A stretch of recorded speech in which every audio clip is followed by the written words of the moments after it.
Excelentíssima senhora ministra Rosa Weber, relatora da ADPF 442, demais autoridades, senhoras e senhores.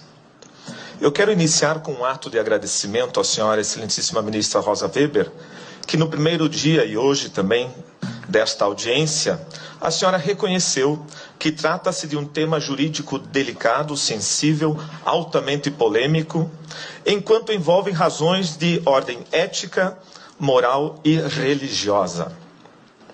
Mas, infelizmente, querem nos desqualificar como fanáticos e fundamentalistas religiosos que impõem sobre o Estado laico uma visão religiosa.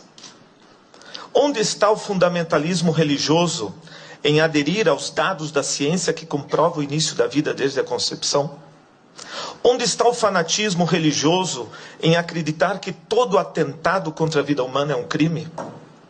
Onde está o fundamentalismo religioso em dizer que queremos políticas públicas que atendam à saúde das mães e dos filhos?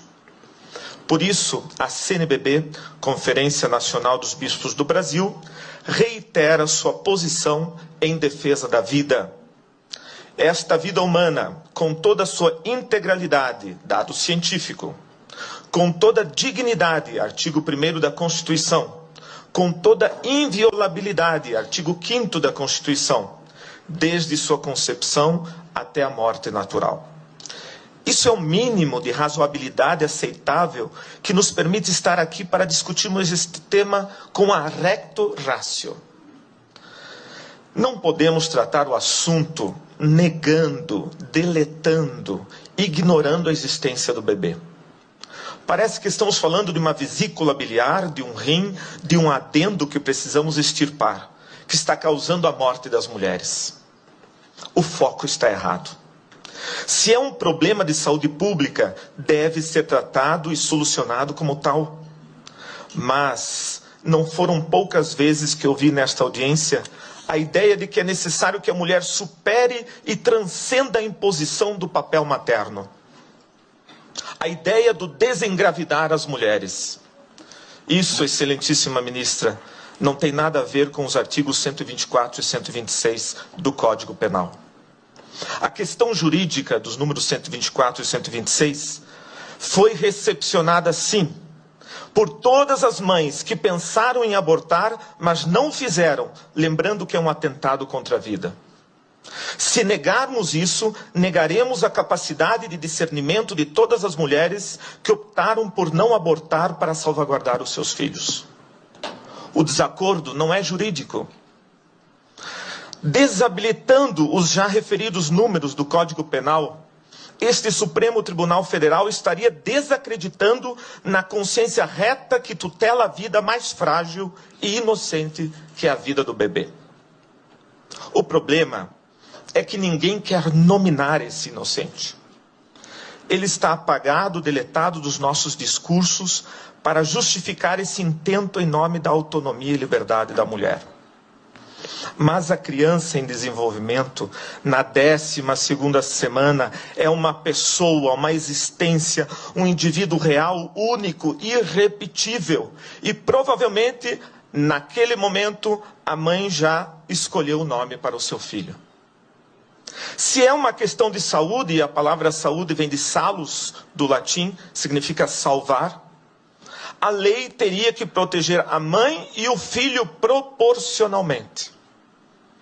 Como este Supremo Tribunal Federal vai explicar a permissão da pena capital a um ser humano inocente e indefeso para justificar a nossa incapacidade de políticas públicas de proteção à saúde reprodutiva da mulher? É assim que o Supremo Tribunal Federal vai garantir a inviolabilidade do direito à vida, dando uma arma chamada autonomia, para que homens e mulheres, no seu bel prazer, interrompam a vida das crianças até a 12ª semana, sem precisar dar nenhuma satisfação do seu intento predatório. Esperamos que não, pois o direito à vida é o mais fundamental de todos os direitos. Por isso, mais do que qualquer outro, deve ser protegido.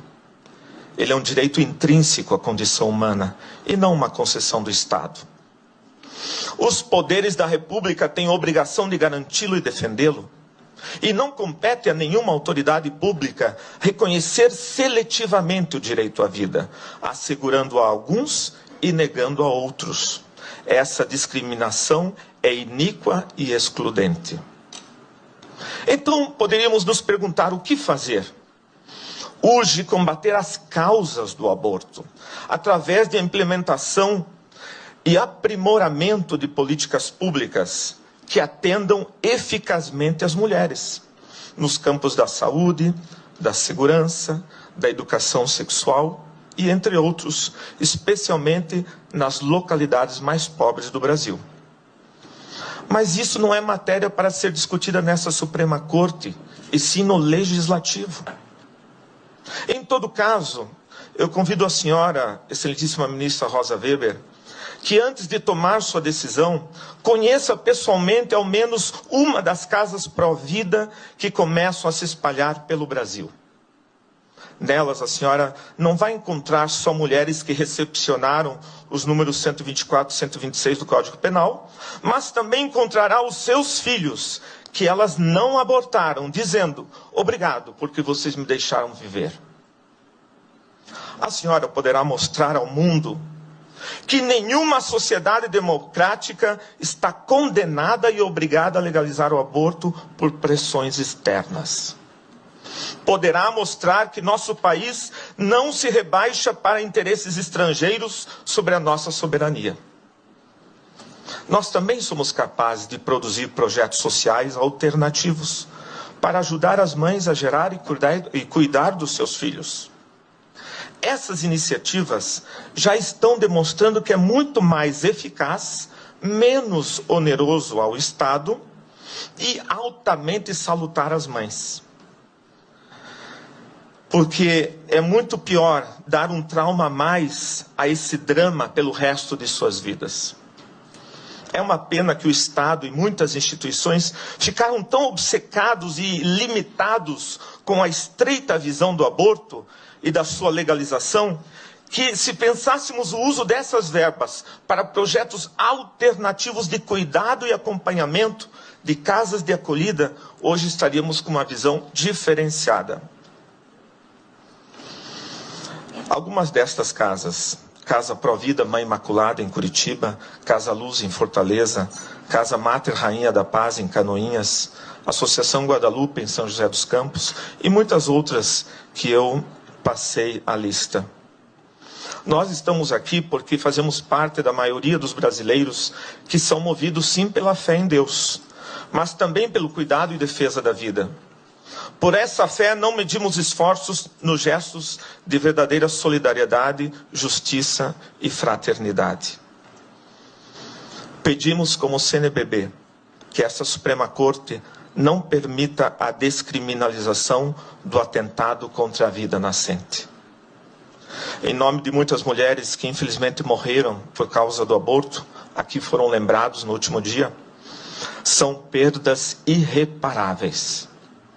Mas nesse momento, a minha homenagem é para as crianças que morreram com suas mães. E que não sabemos os seus nomes, mas com certeza suas mães já o sabiam. Essas crianças anônimas, que a sociedade não tem coragem de nominá-las, e as esconde nos seus discursos e retóricas, como se não existissem, elas existiram e existem. Nenhuma sã consciência pode negar isso. Excelentíssima ministra Rosa Weber, um dia o grito silencioso desses inocentes calará fundo, pois a nossa nação, pátria amada, mãe gentil, sentirá falta da alegria e do sorriso desses filhos que ela não deixou nascer. Permita-nos continuar cantando: dos filhos deste solo és mãe gentil, pátria amada Brasil.